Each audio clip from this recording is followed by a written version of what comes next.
जय हिंद दोस्तों, मैं शिवम गुप्ता स्वागत करता हूं आपका अपने परिवार रोजगार विद अंकित पर। उम्मीद करता हूं आप सभी अच्छे होंगे, बेहतरीन होंगे, जिंदाबाद होंगे, एकदम शानदार होंगे। एक बार आप सभी प्यारे साथी बताएंगे आप सभी कैसे हैं। Very very very good morning, Radhe Radhe, जय श्री कृष्णा, जय हिंद, जय माँ सरस्वती। सभी दोस्तों को सभी प्यारे साथी क्लासेस जुड़ जाएंगे, बताएंगे आप सभी कैसे हैं और क्या मेरी वॉइस और वीडियो आप सभी तक प्रॉपर तरह से पहुंच पा रही है या नहीं।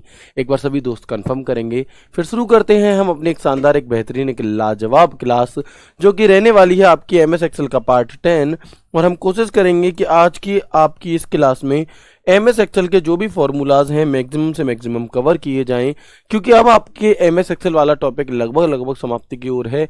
सिर्फ एमएस एक्सेल के फॉर्मूलाज और शॉर्टकट की बच रही हैं। इसी के साथ आपका जो ये चैप्टर है वो कंप्लीट हो जाएगा। फिर कुछ क्लासेस हम यहाँ पर करेंगे पावर पॉइंट की। हालांकि पावर पॉइंट से आपकी परीक्षा में क्वेश्चंस नहीं पूछे जाते हैं ना, आपके एग्जाम में पावर पॉइंट से क्वेश्चन नहीं पूछे गए हैं और ना ही पूछे जाने की संभावना है। फिर भी हम 1 से 2 क्लास या 3 क्लास पावर पॉइंट की रखेंगे, शॉर्टकट कीज की रखेंगे, फुल फॉर्म की रखेंगे और उसी के साथ आपका जो सिलेबस है वो हो जाएगा कंप्लीट। ठीक है, और फिर हम अपने क्लरिकल एप्टीट्यूड को शुरू करने जा रहे होंगे। तो एक बार सभी दोस्त कंफर्म करेंगे कैसे हैं आप सब। बिल्कुल है ना, ऑल क्लियर, ऑल ओके। नमस्कार भैया, नमस्कार, राधे राधे, जय श्री कृष्णा, राम राम, हर हर महादेव। शुरू करें क्लास को। चलिए, मैं बहुत अच्छा हूं भाई। सर आज रीजनिंग का सिलेबस कंप्लीट हो जाएगा, प्लीज क्लरिकल एप्टीट्यूड। सर भैया मैं कराऊंगा, जो क्लरिकल एप्टीट्यूड है उसे मैं कराऊंगा, ना कि रीजनिंग वाले सर, है ना। तो जब हमारा कंप्यूटर का सिलेबस खत्म होगा हम तब उसे शुरू करेंगे और कंप्यूटर का सिलेबस हद से हद 10 दिन में आपका खत्म हो जाएगा और फिर हम लगभग आपका 20-21 तारीख के आसपास से चालू कर रहे होंगे क्लरिकल एप्टीट्यूड को। ठीक है, चलिए आगे बढ़ते हैं और हम यहाँ पर देखेंगे आपका क्या है। सबसे पहला जो हमारा फॉर्मूला है वो है राउंड का फॉर्मूला। कौन सा? जो सबसे पहला फॉर्मूला है हमारा आज की क्लास का वो राउंड का फॉर्मूला है। अच्छा, राउंड क्या होता है? तो जैसे आप लोगों ने देखा होगा कि अगर किसी चीज का प्राइस मैं आपसे कहूं कि 149 रुपये 80 पैसे है तो आप उसे कितने रुपए दोगे बताओ। अगर हम राउंड फॉर्मूला की बात करते हैं तो हम कहते हैं ना कि राउंड फिगर में कर दी चीज, है ना। क्या है कि राउंड फिगर में कर दी। क्या होता है जी राउंड? इसका मतलब है, मान लो मैंने आपसे कहा कि कोई वस्तु है जिसका प्राइस 149 रुपये 80 पैसे है, तो वो दुकानदार आपसे कितने रुपए ले लेगा बताओ। तो आप कहेंगे भैया वो हमसे 150 रुपया लेगा। कितना लेगा? वो हमसे 150 रुपया लेगा। ठीक है, वो हमसे 150 रुपये ले लेता है। क्यों? क्योंकि यहां पर जो पॉइंट के बाद 80 यानी कि करीब है 1 रुपए की, है ना, 1 रुपए के करीब है, इसलिए हम इसे राउंड फिगर करके 150 कर देते हैं। यहीं अगर मैं आपसे कहूं कि किसी वस्तु का प्राइस 110.30 है, अब बताओ आप उसे कितने रुपए दोगे। अब बताओ आप उसे कितने रुपए दोगे, है ना। तो आप क्या कहेंगे? तो आप देखेंगे अगर किसी वस्तु का प्राइस 110.30 है तो आप उसे 110 दोगे अपने आप ही। क्यों? हमारा दिमाग ऑटोमेटिक ऐसे कैसे सेट कर ले रहा है ना। हमारा जो दिमाग है वो ऑटोमेटिक कैसे कर ले रहा है ऐसे कि इसे 80। तो याद रखना जो पॉइंट 50 होता है, पॉइंट 50 से आगे अगर कोई संख्या, कोई भी नंबर दिया रहेगा तो ये कंप्लीट इसे हम 1 बना देते हैं। और अगर पॉइंट 50 से हमें कम संख्या दी गई होगी तो हम इसे क्या है, इग्नोर कर देते हैं। क्या कर देते हैं? हम इसे इग्नोर कर देते हैं। मतलब समझ में नहीं, 149 नहीं देते हम यहाँ पर। अच्छा ऐसे समझो, मान लो जब पानी की थैली आप लेने जाते हो, दो जो पानी की थैली होती हैं, 2 पानी की थैली आपको कितने रुपए की मिलती हैं? 2 पानी की थैली हमें मिलती हैं 3 रुपए की। और एक कितने रुपए की मिलती है बताओ? एक पानी की थैली कितने रुपए की मिलती है? आप कहेंगे भैया एक वो हमें देता है 2 रुपए की। तो ऐसा क्यों हो रहा है? 1 रुपए की तो वो, सॉरी 2 रुपए की, तो वो इसलिए हो रहा है क्योंकि अब अगर हम देखें 2 पानी की थैली 3 रुपए की तो एक तो 1.5 रुपए की हुई, लेकिन अठन्नी तो चलना बंद हो चुकी है अब क्योंकि अब अठन्नी चलना बंद हो चुकी है इसलिए हम यहाँ पर 2 रुपए राउंड फिगर में करके देते हैं। ठीक है जी, चलो समझने वाली बात है बस, है ना, समझने की जरूरत है। तो वही फॉर्मूला होता है आपका राउंड का। क्या है? वही फॉर्मूला होता है आपका राउंड का कि किसी संख्या को अंकों के एक निर्दिष्ट संख्या में पूर्णांकित करता है। इसका जो आपका फॉर्मेट होगा वो होगा इक्वल टू राउंड, जो संख्या दी गई है देनी है आपको संख्या लिखो, और उसके बाद आपको कितने डिजिट चाहिए वो लिख दो। 2 डिजिट चाहिए पॉइंट के बाद, 3 डिजिट चाहिए, 4 डिजिट चाहिए, 5 डिजिट चाहिए वो, ठीक है। पॉइंट 50 होता है तो उसे आगे की तरफ ही ले जाते हैं, ठीक है। अब हम आगे बढ़ते हैं, देखो जैसे ये है इजिकल टू राउंड 950.4697,2, तो ये मतलब इतना है कि ये जो आपकी संख्या दी गई है 950.4697, इसे राउंड फिगर करके यहां पर दशमलव के बाद 2 ही अंक चाहिए। इस सवाल का मतलब ये है कि हमें यहां पर इस पूरी संख्या की 4697 की जगह यहां पर इसे राउंड फिगर करके यहां पर 2 चाहिए, तो हम क्या करते हैं 950 का 950 आ जाएगा, पॉइंट 4 का 4 आ जाएगा। अब देखो जो 6 के बाद वाली वैल्यू है कितनी है 97 है, यानी कि ये कहां पहुंच जाएगी, राउंड फिगर करके हम इसे कंप्लीट एक कर देंगे, और जब ये कंप्लीट एक होगा तो यहां जुड़ जाएगा, यानी कि इसे 47 करके हम इसे राउंड फिगर कर सकते हैं। कितना कर सकते हैं 41 करके, ठीक है। चलो समझने की कोशिश करिए, कहाँ कितने रुपए की पानी की थैली मिलती है, हम ऑनलाइन पेमेंट कर देंगे, वो दिमाग अलग रख दो। मैं जो समझाने की कोशिश कर रहा हूं उसे समझने की कोशिश करो।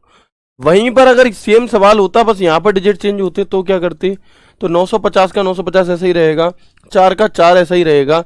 अब आप देखोगे यहां पर 35 दिया है, क्या 35.50 से ज्यादा है, नहीं, तो हम इसे इग्नोर कर देंगे और यहाँ 46 का 46 रख देंगे। इतना सा मात्र अंतर होता है किसका, राउंड का, ठीक है।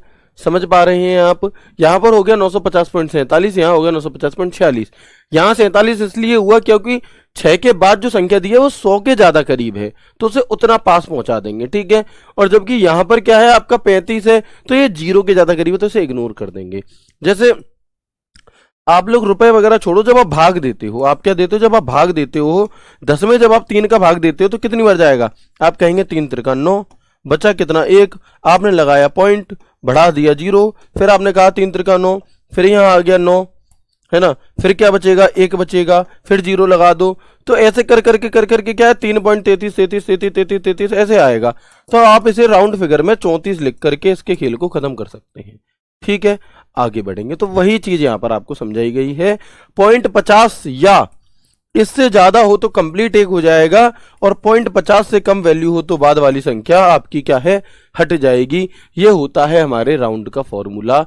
उम्मीद करता हूं समझ में आ गया हो, उम्मीद करता हूं समझ में आ गया। सर 2 भी तो लिखा है, कहां 2 लिखा है, ये 2 का मतलब है कि जो 4 अंकों की संख्या दी है इसे 2 की बनानी है। अगर यहाँ 3 लिखा होता तो इसे 3 अंकों की संख्या बनानी होती, यानी कि इस दशमलव के बाद 2 अंक चाहिए, ये जो 2 बता रहा है, ठीक है। अच्छा, तो राउंड का फॉर्मूला आप सभी को समझ में आया कि नहीं। अगर मैं आपको एक सवाल दे दूं इक्वल टू राउंड, 2 सवाल देता हूं, ठीक है, जल्दी से आंसर करना।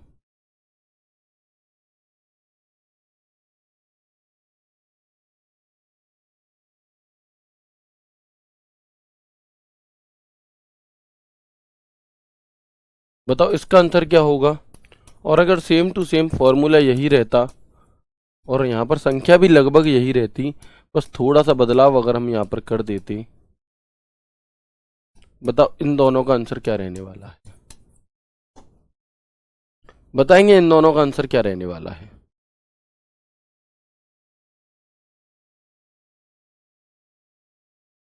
हाँ बिल्कुल, ठीक है। तो आप देखेंगे यहाँ पर इजगल टू राउंड 499.82,781,3, तो इसे हम क्या कहेंगे, देखो 499 का 499 उतर आएगा पॉइंट। अब जो ये 3 है, ये 3 ये बता रहा है कि हमें दशमलव के बाद 3 अंक लिखने हैं, तो 8 का 8 लिख दो, 2 का 2 लिख दो, है ना, 8 का 8 लिख दो, 2 का 2 लिख दो। अब जो बात है 781 की जगह पे हमें, अब यहाँ 7 को, अब देखो यहाँ लास्ट में क्या दिया 81, अब ये क्या है 0.50 से ज्यादा है, तो इसे यहाँ 8 कर देंगे, हम इसे 8 कर देंगे और ये 499.828 हो जाएगा, ठीक है। क्योंकि 3 तो दशमलव के बाद अब हमने 3 पॉइंट दिखाई, जबकि यहां पर भी 499 रहेगा, 0.82 का 82 रहेगा, लेकिन ये जो 09 है ये किसके करीब है, 0 के करीब है, तो हम इसे फिर इग्नोर करेंगे और 7 का 7 ही उतार देंगे। तो ये होता है आपका राउंड का फॉर्मूला। उम्मीद करता हूं समझ में आ गया होगा, जिन्हें नहीं आया है वो दोबारा देखेंगे क्लास को, ठीक है। इससे ज्यादा अच्छे से और डीप में नहीं बताया जा सकता। इसके बाद एक फॉर्मूला होता है राउंड अप का। ये तो हो गया राउंड का फॉर्मूला। एक फॉर्मूला होता है राउंड अप का फॉर्मूला। अप का क्या मतलब है? संख्या चाहे बाद में कोई भी दी हो, हमेशा अप करेंगे, ऑलवेज बढ़ाएंगे, घटाएंगे नहीं। और डाउन का फॉर्मूला ये होता है संख्या चाहे कितनी भी बड़ी दी हो, 0.50 से भी बड़ी क्यों ना दी हो, हमेशा घटाएंगे, बढ़ाएंगे नहीं। कैसे? किसी संख्या को शून्य से दूर पूर्णांकित करता है, यानी कि शून्य की तरफ ना ला करके जो पूरा नंबर होगा उसे कवर करेगा। और राउंड डाउन का फॉर्मूला किसी संख्या को शून्य की ओर पूर्णांकित करता है, कि कितनी भी बड़ी संख्या दी हो उसे पीछे की तरफ वापस लाएगा। कैसे? तो समझो। पहले तो इनके आप फॉर्मेट देख लो। Is equal to round up, number और दशमलव के बाद कितने डिजिट चाहिए वो। वही यहां पर is equal to round down, number और नंबर के बाद कितने डिजिट चाहिए वो, ठीक है। अब आप देखेंगे मैंने यहां पर आपको फॉर्मूला दिया इजगल टू राउंड अप 70.38,1। अब ये बता रहा है कि हमें दशमलव के बाद में क्या चाहिए, एक अंक चाहिए। तो हम यहां पर इसे क्या कर देंगे, 70.4 कर देंगे। क्या कर देंगे? हम इसे 70.4 कर देंगे, ठीक है। अगर मैं यहां पर बात करूं राउंड डाउन 70.98,1। अब देखो, अगर आप यहां पर बात करें 70.98,1, तो अब ये 70 का 70 तो रहेगा, लेकिन जो ये 98 था, इस 8 को हम कंप्लीट ना करके सिर्फ 9 ही रहने देंगे, क्योंकि फॉर्मूला डाउन का है। थोड़ी सी बात हो सकती है आपको ना समझ में आई हो, मैं इन दोनों को एक एक बार आपको और समझा देता हूं। कैसे? तो देखना। मैंने फॉर्मूला लगाया इजगल टू राउंड अप, ठीक है। मैंने लिखा 632.7819,2, ठीक है। ध्यान से समझना। और यहीं पर मैंने एक और फॉर्मूला लगाया आपका is equal to round down. Is equal to round down मैंने यहां पर लिखा 632.7899,2। अब बताएं इन दोनों का आंसर क्या रहने वाला है। अब बताएं इन दोनों का आंसर क्या रहने वाला है। समझने का प्रयास करिएगा। ये जो 2 है, ये बात कह रहा है कि भैया दशमलव के बाद 2 अंक चाहिए, पहली चीज तो। दूसरी चीज, अप का फॉर्मूला हमेशा अप करेगा। देखो, अगर ये फॉर्मूला सिर्फ इतना होता, अगर ये फॉर्मूला सिर्फ इतना होता, राउंड का होता, तो इसका आंसर हम क्या करते। अगर ये फॉर्मूला मान लो सिर्फ राउंड का होता, अगर ये फॉर्मूला ऐसे होता इजगल टू राउंड 632.7819,2, तो हम क्या करते, तो हम इसका आंसर निकालते 632.78, क्योंकि 19 जो है वो 50 से छोटा है, इसलिए हम इसे इग्नोर कर देते। लेकिन यहां पर लिखा है अप, तो इसे बढ़ाना ही होगा, और इसे बढ़ाकर हम क्या करेंगे, 632 का 632 रहेगा 0.7, और जो 8 है इस 19 की जगह इसे 1 कवर करके इसे 9 कर देंगे। तो ये होगा इस वाले का। क्यों हुआ अप? क्यों हुआ अप यहां पर? क्योंकि यहां पर अप लिखा था, फॉर्मूला अलग है। अगर अप ना लिखा होता तो नियम कहता है कि क्योंकि ये 19.50 से छोटा है तो इसे छोड़ दो।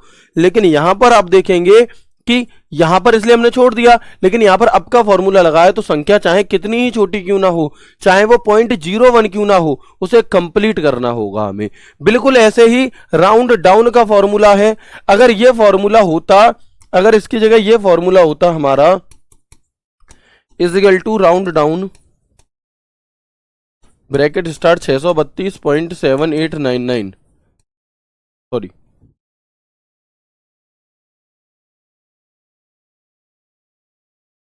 अगर ये फॉर्मूला होता कॉमा 2, तो हम क्या करते, अगर नॉर्मली राउंड है भैया तो 632 का 632, 0.7 का 7, और यहां तो 99 है, इसे हमें कवर करके यहां 9 कर देते। लेकिन फॉर्मूला राउंड का नहीं है, राउंड डाउन का है। और जब राउंड डाउन का होगा तो बाद में चाहे कितनी भी बड़ी संख्या क्यों ना दी हो, ये इग्नोर ही होगी। इसका मतलब इसका जो आंसर है वो आएगा 632.78, 632.78। बात समझ में आई? भाई 77 कहां से ला रहे हो आप लोग, है ना। खुशबू है, शिवम है, कहां से 77 ला रहे हो? 78 का 78 रहेगा, जो यहां पर दिया वो हट जाए, इग्नोर हो जाएगी। और अप लिखा है तो यहां कितनी भी छोटी दी हो वो बढ़ जाएगी, बस इतना सा अंतर है। समझ में आई बात या नहीं आई? बताएंगे। 77 घटा क्यों रहे हो? घटाना नहीं है। थोड़ी सी कॉम्प्लिकेटेड हैं चीजें, लेकिन कॉम्प्लिकेटेड चीजें करके ही आप औरों से अलग हो पाओगे। 77 क्यों कर रहे हो भाई? एक चीज देखो, 632.7, ठीक है। अब अगर ये राउंड डाउन ना होता तो हम इसे बढ़ाते, लेकिन डाउन है तो जो लिखा है उसे ही रहने दो, इग्नोर कर दो इसे, इसका कोई भी प्रभाव यहां मत डालो, बस काम खत्म। ठीक है, नहीं आई बात समझ में?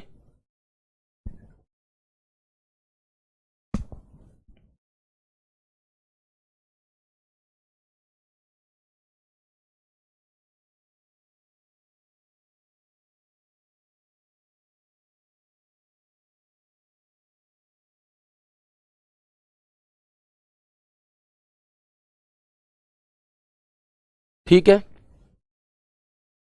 ठीक है। 99 क्यों नहीं जोड़ा जाएगा? क्योंकि यहां पर डाउन लिखा है, डाउन डाउन डाउन लिखा है। क्या लिखा है? डाउन लिखा है। ठीक है, आया समझ में? सर 38 का 4 कैसे हुआ था? कौन से वाले में 38 का 4 कैसे हुआ था? यहां पर 38 का 4 कैसे हुआ था? ये ऐसे हुआ था भाई मेरे, कि देखो हमें दशमलव के बाद एक अंक चाहिए, और यहाँ क्या लिखा है? 8 लिखा है, तो 8.50 से ज्यादा है, जी हाँ है। तो इसलिए इसे यहाँ पर कवर करके इन एक कर दिया, और इस यहाँ पर उस एक को यहाँ जोड़ दिया, यानी कि ये 4 हो गया। ऐसे 38 का 4 हुआ था। ठीक है, चलो। हाँ, डाउन वाले का तो पंगा ही नहीं रहा, बिल्कुल। भाई कह रहे हैं कि सर डाउन वाले का तो कोई पंगा ही नहीं रहा। डाउन वाले में तो जो भी बड़ी से बड़ी संख्या दी है उसे हटा दो, बस बाद के दो को।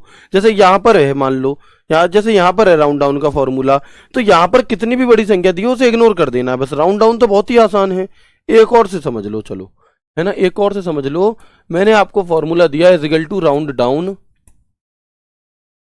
452.2383,2। बताओ इसका आंसर क्या होगा? और मैंने एक और फॉर्मूला दिया आपको राउंड अप का, यहां पर मैंने दिया आपको 452.23 और 01,2। बताओ आंसर क्या होगा? तो जो राउंड अप है इसमें तो कुछ करना ही नहीं है, बस दो है तो इन्हें हटा दो, बस 2 अंक तक लिख दो सीधे सीधे, है ना। बाकी के सारे हटा दो, 2 अंक तक लिख दो। ये तो हो गया हमारा राउंड डाउन। ठीक है, लेकिन यहां पर राउंड अप तो हम देखेंगे 452 का 452.2 का 2, लेकिन हमें 2 अंक चाहिए, और यहां पर 01 दिया है। अब अगर ये फॉर्मूला सिर्फ इतना होता, राउंड का होता, तो हम इसे इग्नोर कर देते और 3 का 3 उतार देते, लेकिन क्योंकि ये अप का फॉर्मूला है, इसे कवर करना पड़ेगा, तो यहां पर 4 आएगा। तो यहां पर क्या आएगा? आपका 4 आएगा। बात समझ में आ गई? अब बात समझ में आ गई कि नहीं आ गई? यहां पर 24 होगा, यहां ऐसा कैसा रहेगा? यस और नो जल्दी से कर दें। सिर्फ 2 फॉर्मूले मैंने आपको 3 फॉर्मूले बताए हैं जिसमें 20 मिनट लगे हैं, तो प्लीज़ एक बार कंफर्म कर देंगे। बात समझ में आई? बाकी जब आप लोगों को मैं प्रैक्टिस कराऊंगा, प्रैक्टिस क्वेश्चन जब हम करेंगे, तो आप फिर ज़्यादातर चीज़ों को और अच्छे से कर पाओगे। ठीक है, यस और नो जल्दी से बताएंगे एक बार सभी दोस्त। यहां तक की बातें समझ में आ गई? अच्छे से कर जाओगे। अब बाकी प्रैक्टिस से आएंगी चीज़ें। कैसे आएंगी? प्रैक्टिस से आएंगी। ठीक है, आगे बढ़ते हैं। इससे ज़्यादा अच्छे से ये चीज़ें नहीं बताई जा सकती। इसके बाद एक फॉर्मूला होता है हमारा एवरेज का फॉर्मूला। कौन सा? इसके बाद एक फॉर्मूला होता है हमारा एवरेज का फॉर्मूला। क्या काम करता है जी एवरेज का फॉर्मूला? तो एवरेज का फॉर्मूला का प्रयोग, देखो एवरेज की हिंदी क्या होती है? अगर आप मैथ्स में बात करें तो एवरेज का मतलब होता है औसत निकालना। यस और नो? बिल्कुल ही। तो एवरेज फॉर्मूला का प्रयोग औसत निकालने के लिए किया जाता है। इसका जो फॉर्मेट है वो होता है equal to average number 1 comma number 2, यानी कि ऐसे या तो आप नंबर देते चले जाओ या एक कंप्लीट रेंज दे दो, या आप एक कंप्लीट रेंज दे दो, जो भी आप करना चाहें। या फिर आप क्या कर सकते हैं कि इक्वल टू एवरेज, और यहां पर जो भी आपको रेंज देनी है वो आप दे सकते हैं। मैंने एग्जाम्पल के तौर पर ये दे दी D4 करके। ठीक है, चले। अब मान लो मैंने ये सवाल दिया आपको इक्वल टू एवरेज 10, 20, 30, 40, 50। बताओ इसका आंसर क्या होगा? तो हम औसत कैसे निकालते हैं? हाँ सर, अगर 2 की जगह 3 दे तो 3 अंक लिखने होंगे राउंड डाउन में, बिल्कुल 3 लिखने होंगे, है ना। तो वो जो कॉमा के बाद 2 लगा है वो ये बता रहा है कि दशमलव के बाद कितने अंक चाहिए। ठीक है, अब मान लो ये फॉर्मूला है इक्वल टू एवरेज का, तो एवरेज कैसे निकालते हैं? जो दिया है उसका टोटल बट्टे जितनी संख्याएं हैं उनका भाग, यही तो औसत निकालते हैं, मैथ्स में पढ़ा होगा। तो 10 और 20 कितने होते हैं? 30। 30 और 30 कितने होते हैं आपके? 60। 60 और 40 कितने होते हैं आपके? 100। 100 और 50 कितने होते हैं? 150। यानी कि इसका जो टोटल है वो तो हो गया 150। संख्याएं कितनी है? 1 2 3 4 5 बटे 5, यानी कि इसका जो औसत है वो कितना निकल आएगा? 30 निकल आएगा। कोई दिक्कत? कोई भी दिक्कत नहीं होगी, है ना?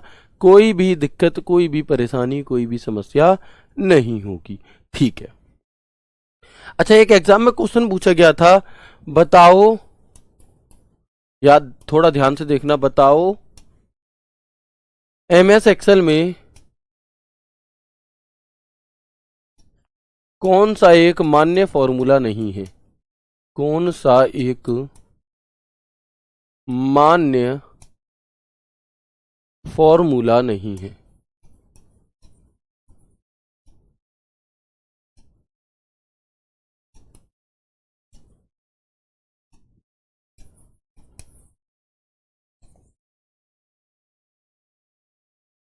और ऑप्शन थे आपके पास सम, मिन,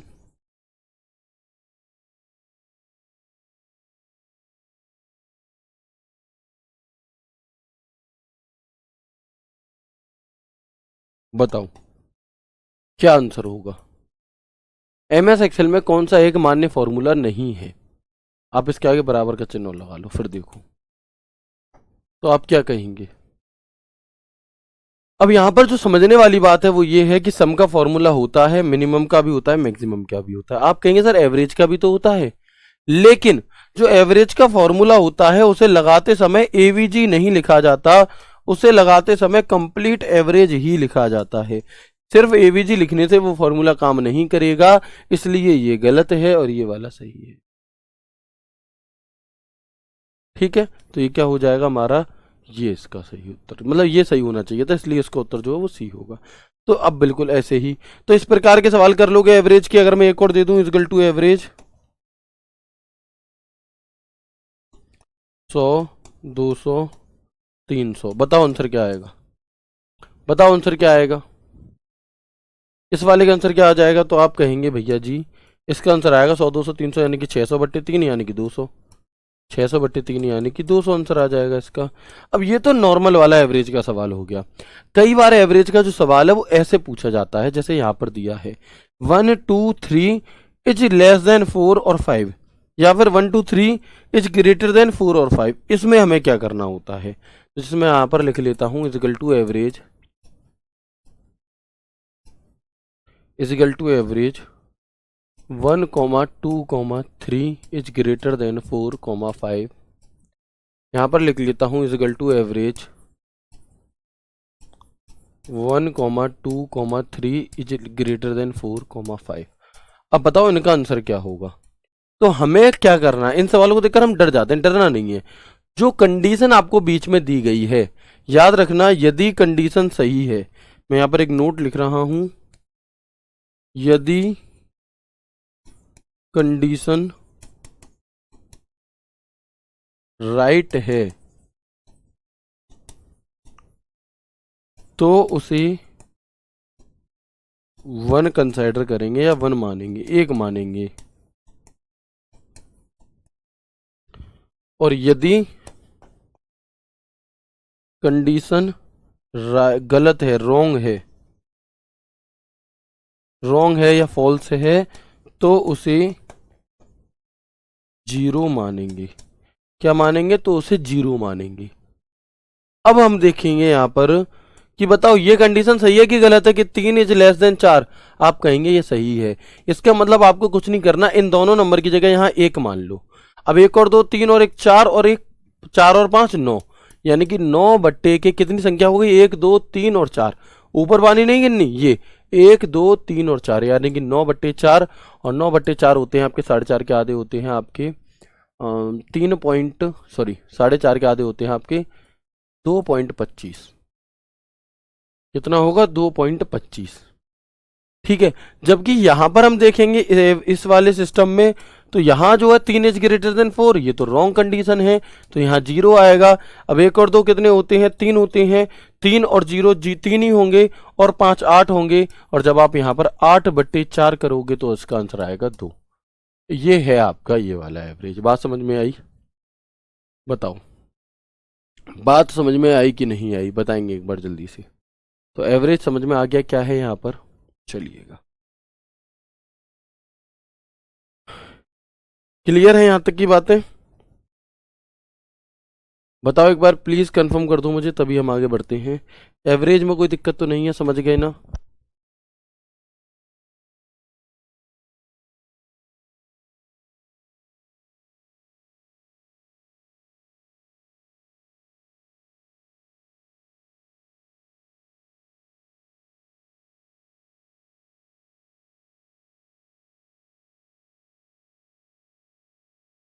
वेरी गुड। अब हम आगे बढ़ते हैं और हम देखते हैं एक फॉर्मूला काउंट का। कौन सा? एक फॉर्मूला है हमारा काउंट का। काउंट का फॉर्मूला क्या होता है? तो जो भी रेंज आपको दी गई है, या जो भी नंबर्स आपको दिए गए हैं, जो भी सेल्स में डेटा भरा हुआ आपको दिया गया है, उनमें ऐसी सेल कितनी है जिनमें ओनली नंबर, सिर्फ नंबर भरे हुए हैं, उन सेलों की गिनती करके हमें बता देता है। ये होता है क्या? काउंट। किसी श्रेणी में उन कक्षों की संख्या की गणना करता है जिनमें संख्याएं होती हैं, only numbers. Count the number of cells, उन सेल, उन बॉक्सों को गिनेगा जिनकी रेंज में क्या है, नंबर, जिनमें नंबर लिखे होंगे, उनकी गिनती करके बताएगा। काउंट फंक्शन का उपयोग सेल्स या रेंज में उपस्थित संख्या को गिनने के लिए किया जाता है। इसका जो फॉर्मेट है वो कैसा है? इजिकल टू काउंट वैल्यू 1, ऐसे वैल्यू देते रहो, या फिर आप रेंज दे दो। जैसे मान लो ये फॉर्मूला इजिकल टू काउंट, बताओ इसका आंसर क्या होगा? बताएंगे इसका आंसर क्या होगा? तो हम देखेंगे इजिकल टू काउंट 4 3 6 9 7, कितने नंबर हैं? 1 2 3 4 5, यानी कि 5 इसका आंसर हो गया। क्या आंसर हो गया इसका? 5। कुछ नहीं करना, कुछ भी नहीं करना, हमें सिर्फ और सिर्फ यहां पर देखना है। काउंट का मतलब होता है आपका कि कितने ऐसे हैं जो नंबर, ओनली नंबर नंबर लिखे हैं। अगर मैं इस सवाल को ऐसे ना करके ऐसे दिखाऊं आपसे और कहूं बताओ ये फॉर्मूला लगाया is equal to count A1 B3, अब A1 से लेकर B3 यानी कि इतनी ये पूरी रेंज है, बताओ आंसर क्या होगा? तो क्योंकि यहां पर काउंट लिखा है, क्या है? क्योंकि यहां पर काउंट लिखा है और सेल भरी है टोटल 6, लेकिन काउंट का फॉर्मूला सिर्फ उन सेल को कंसीडर करता है, सिर्फ उन सेल को काउंट करता है जिनमें नंबर लिखे हों। यानी कि इस सवाल का जो उत्तर है वो 3 होगा, ना कि 6। क्यों होगा 3? है ना, क्यों होगा 3 आपका? तो आप देखेंगे इसलिए 3 होगा भाई मेरे, इज इक्वल टू काउंट 3 इसलिए होगा क्योंकि 3 ही सेल ऐसी हैं जिनमें सिर्फ नंबर भरे हैं। ठीक है, चले। इसके बाद अगला होता है काउंटा का फॉर्मूला, यानी कि इसी काउंट के आगे एक ए और लग जाता है। क्या लग जाता है? एक ए लग जाता है। इसमें क्या होगा कि जो भी रेंज आपको दी है, बस वो सेल खाली नहीं होनी चाहिए, भरी हुई सेलों को गिनकर बता देता है कि इतनी रेंज में इतनी सेल ऐसी हैं जिनमें कुछ ना कुछ तो लिखा हुआ है। काउंटा फंक्शन का उपयोग किसी सेल या रेंज में उपस्थित संख्याएं, कोई टेक्स्ट, कोई तार्किक मान या कोई प्लस माइनस कुछ भी, कोई त्रुटि, खाली पार्ट को गिनने के लिए किया जाता है। एक सीमा में नॉन ब्लैंक सेल्स की संख्या गणना करता है। नॉन ब्लैंक यानी कि वो बॉक्स खाली नहीं होना चाहिए, बस इनमें भी सभी सेल काउंट होती हैं जिनमें कुछ ना कुछ टाइप होता है। फॉर्मेट इज इक्वल टू काउंटा वैल्यू दे दो या फिर रेंज दे दो। अब जैसे मैंने आपके सामने ये वाला सवाल रखा, सवाल बताए, अब इसका आंसर क्या होगा? मैंने आपको फॉर्मूला दिया इज इक्वल टू काउंटा A1 से B4, अब A1 से लेकर B4 तक, बताओ आंसर क्या होगा? है ना, A1 से लेकर B4। तो हम यहां पर देखेंगे, हम यहां पर देखेंगे A1 से B4। अगर ये फॉर्मूला सिर्फ काउंट का होता, यदि ये फॉर्मूला ओनली काउंट यहां पर लिखा होता तो हम कह देते 1 2 3 4, तो आंसर 4 होता। लेकिन क्योंकि यहां पर काउंटा लिखा हुआ है इसलिए क्या हो जाएगा ये भाई? इसलिए ये हो जाएगा, ये भरी है 1 2 3 4 5 6 7, ये खाली ऐसे नहीं गिनेंगे, यानी कि इसका जो आंसर है वो 7 आएगा। बस खाली सेल को ना गिन करके क्या करिएगा, भरा होना चाहिए, चाहे कुछ भी लिखा हो। अगर काउंटा है, अगर काउंट होता तो सिर्फ उन्हें गिनता जिनमें नंबर लिखे हुए हैं। बहुत आसान है, वेरी इजी। आगे बढ़ेंगे। एक और फॉर्मूला है हमारा काउंट की ही लिस्ट का, जिसका नाम है काउंट ब्लैंक। कौन सा? एक और फॉर्मूला है हमारा काउंट की ही लिस्ट का, जिसका नाम है काउंट ब्लैंक। क्या काम करेगा जी काउंट ब्लैंक फॉर्मूला? तो आप देखिएगा, एक निर्दिष्ट सीमा में खाली सेल की संख्या की गणना करता है। एक निर्दिष्ट सीमा में, एक स्पेसिफिक सेल में उन सेलों को गिनेगा जो खाली हैं, जो भरी नहीं है। अभी तक क्या कर रहा था काउंटा में जो भरी हुई हैं उन्हें गिन के बता रहा था कि इतने डिब्बे भरे हैं, लेकिन काउंट ब्लैंक में यह बताएगा कि इतने डिब्बे खाली हैं बस। ठीक है, तो हम देखेंगे यहां पर, जैसे इसका जो फॉर्मेट है वो क्या है, वो फॉर्मेट है equal to blank count blank और रेंज दे दो बस इसे। मान लो मैंने यहां पर फॉर्मूला लगाया है काउंट ब्लैंक A1 से लेकर B8, यहां से यहां तक का इतना एरिया। तो बताओ क्या आंसर होगा। तो ब्लैंक रेंज कितनी, ब्लैंक सेल कौन सी है? एक सेल ये गई ब्लैंक, पूरी तरह से खाली हो, कुछ भी ना लिखा हो। दो ये गई, तीसरी ये गई, यानी कि इस पूरी उसमें जो रेंज हमें दी गई है इसमें तीन ऐसी हैं जो ब्लैंक है। तो इसका आंसर कितना है? 3। आसान है, 3 ही तो खाली है भाई, 4 कौन सी खाली है? मैंने कोई छोड़ दी क्या? ये भी भरी, ये भी भरी, ये भी भरी, ये भी भरी, ये भी भरी, ये भी ये भाई 3 ही तो खाली है, 4 कहां से देख रहे हो बताओ? और एक आध बच्चा 4 देखे तो समझ में भी आए, 3-3 4 लोग 4 देख रहे हैं भाई, कैसे? हाउ? बताओ मुझे भाई। ये भी भरी है, ये भी भरी है, ये भी भरी है, ये भी भरी है, ये भी भरी है, ये भी भरी है, ये बताना कहाँ है? कहां से आपको 4 दिखा रहा है, कहां से आपको 5? ओहो, कैसे? ब्लैंक मतलब खाली होनी चाहिए, कुछ भी ना लिखा हो। मैं कहीं गलती कर रहा हूं क्या? आप लोग मुझे कंफ्यूज कर देते हैं। देखो ये भी भरी है, ये भी भरी है, ये भी भरी है, ये भी भरी है, ये भी भरी है, ये भी भरी है, ये भी भरी है, ये भी भरी है, ये भी भरी है, ये भी भरी है, ये भी भरी है, ये भी भरी है, ये भी भरी। तो खाली कितनी है? B4 खाली है। कहाँ खाली है भाई B4? ये B नहीं दिखाई दे रहा B4 में, ये B लिखा है B4 में, देखो ना ध्यान से, B4 में B लिखा हुआ है। ये B, ये देखो, ये क्या B? ये B4 है, ये है B4, B लिखा है इसमें। कितनी है? 3 ऐसी हैं जो खाली हैं। 3 आंसर हो गया। कोई दिक्कत? अच्छा, कुछ नजर नहीं आ रहा, पूरा सफेद दिखाई दे रहा है। अच्छा, तो कोई बात नहीं है। देखो, तो फिर तो आप लोगों की इसमें कोई गलती नहीं है, लेकिन अगर आपको ऐसे नजर आने लगे तो आप कर लोगे ना आंसर। बस इतना बता दो, अगर आप चीज को समझ चुके हो, मैं इतना जानना चाहता हूं। अब दिखाई दे रहा आप सभी को? अब कर लेंगे। चलो, बात क्लियर है।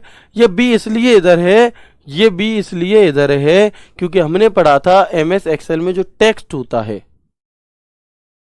ठीक है, MS एक्सेल में जो टेक्स्ट होता है वो लेफ्ट हैंड पे आता है, जबकि नंबर राइट हैंड पे आते हैं। तो इसलिए 10 भी नहीं था, वो ऐसे अलग अलग है। ठीक है, चलो कोई बात नहीं। ठीक है, इसके बाद एक अगला फॉर्मूला होता है हमारा काउंट इफ का फॉर्मूला। कौन सा? एक और फॉर्मूला होता है जिसे हम काउंट इफ का फॉर्मूला कहते हैं। ठीक है, कैसे काम करता है काउंट इफ का फॉर्मूला? अच्छा, सम इफ का फॉर्मूला कैसे काम कर रहा था? तो सम इफ के फॉर्मूला में यह था कि आपने एक रेंज दे दी, और उस रेंज में आप जो स्पेसिफिक नंबर देखना चाहते हो उसी का टोटल आएगा। वैसे ही काउंट इफ में क्या होगा कि आप एक रेंज दे दोगे और आप स्पेसिफिक संख्या चेक करना चाहते हो कि कितनी सेल में कितनी बार लिखी है, उन्हें बताएगा काउंट इफ। देखेंगे, किसी सीमा के भीतर दी गई शर्त को पूरा करने वाली सेलों की संख्या की गणना करता है। क्या करता है आपका? Counts the number of cell with in a range that meet the given condition. Format क्या है? Is equal to count if range comma criteria. Format क्या है इसका? रेंज कॉमा क्राइटेरिया, ये इसका फॉर्मेट है। Okay, no issue.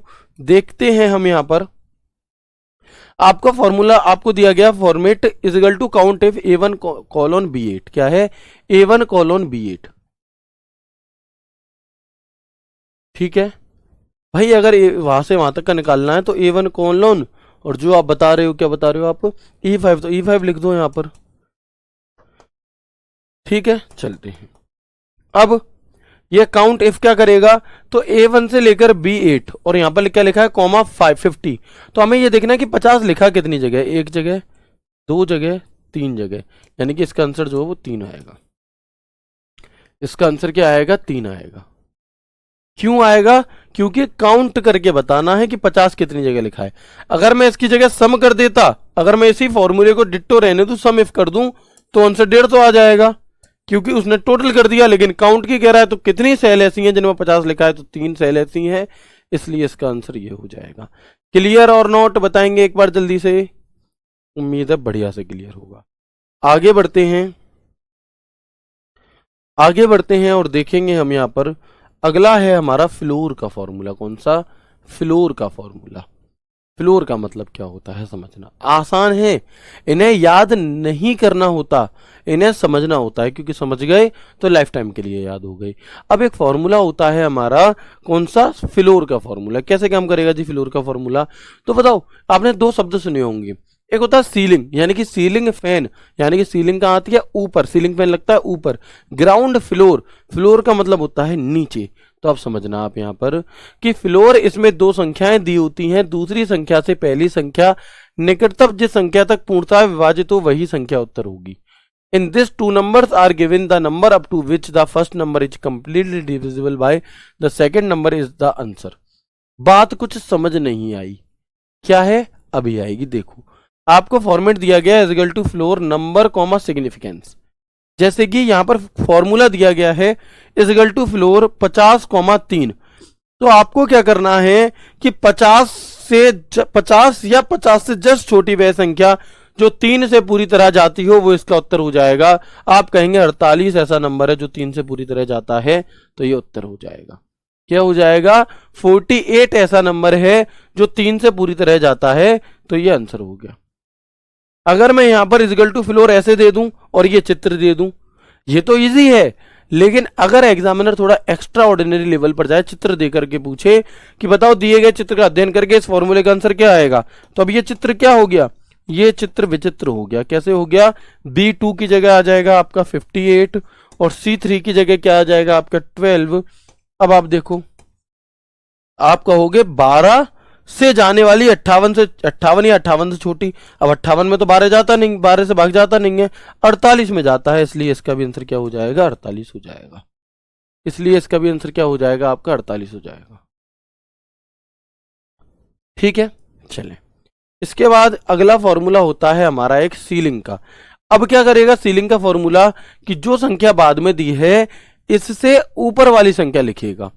इसमें 2 संख्याएं दी होती हैं, दूसरी संख्या से पहली संख्या निकटतम जिस संख्या तक पूर्णतः विभाजित हो उससे आगे वाली संख्या उत्तर होती है।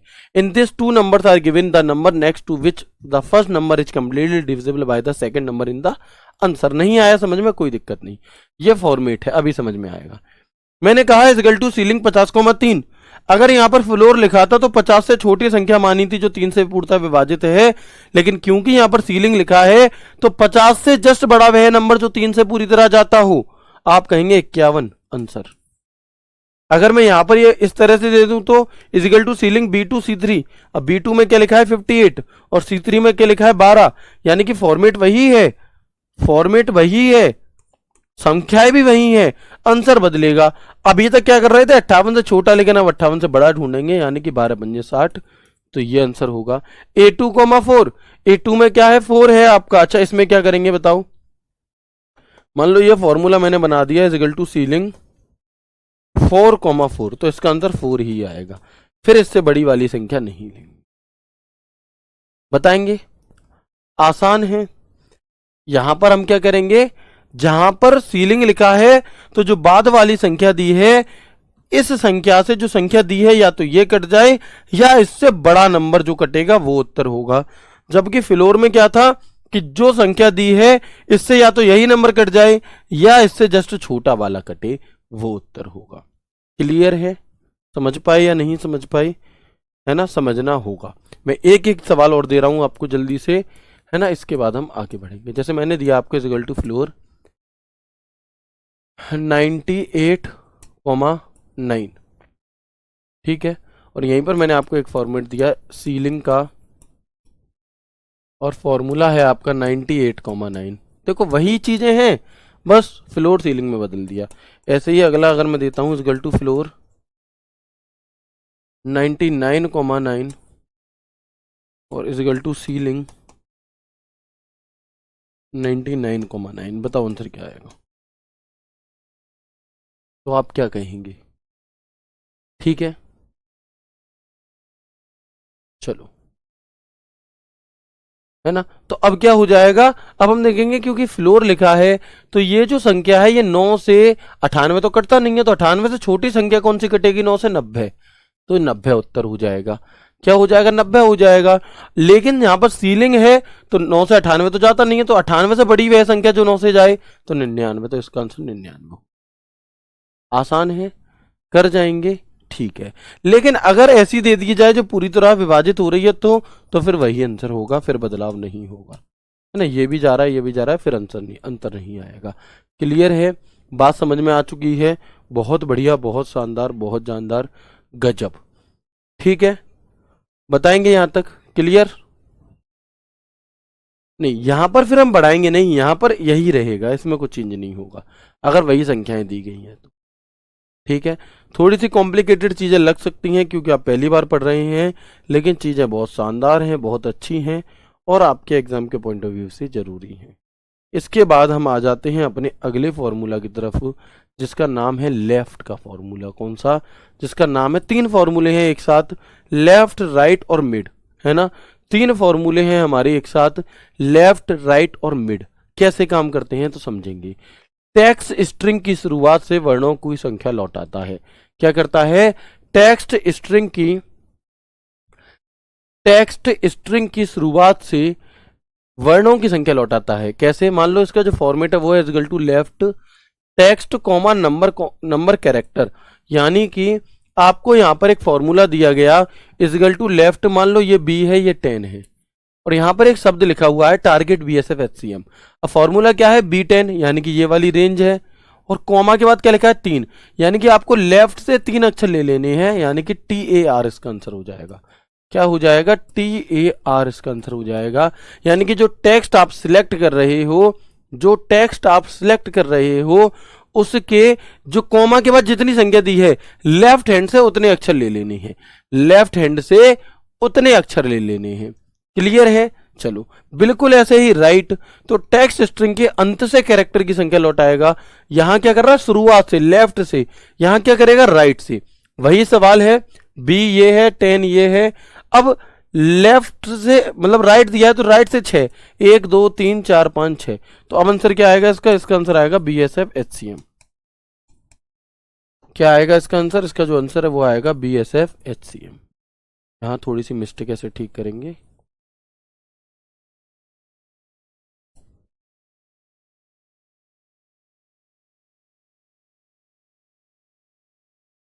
आई बात समझ में?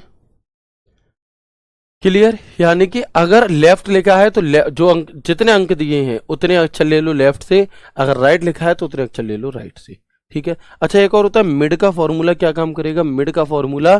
तो मिड का फॉर्मूला टेक्स्ट स्ट्रिंग के अंत से कैरेक्टर की संख्या नहीं, यहां पर ये गलत लिखा हुआ है, इसे ठीक कर दो।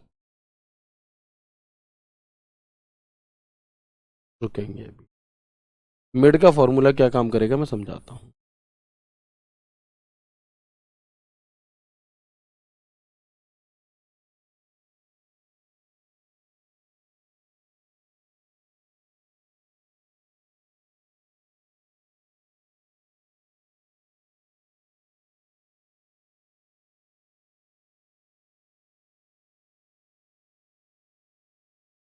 एक मिनट रुकिएगा, है ना।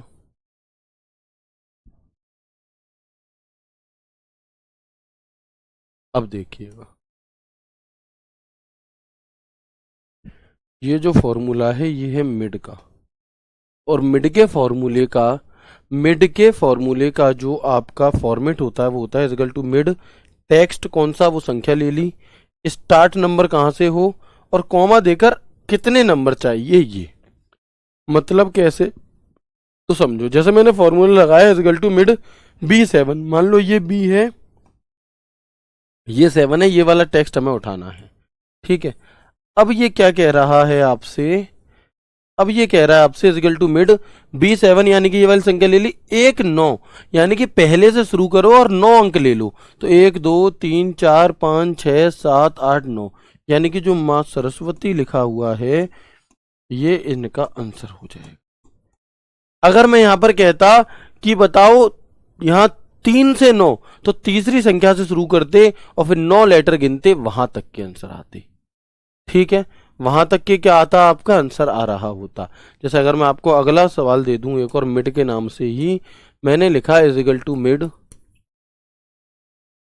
और एक ऐसी सेल ली जिसमें मैंने लिखा हुआ है, मान लीजिए BSF टारगेट BSF HCM ऐसे लिखा है। ठीक है, और यहां पर मैंने लिखा कॉमा दे करके 7,6।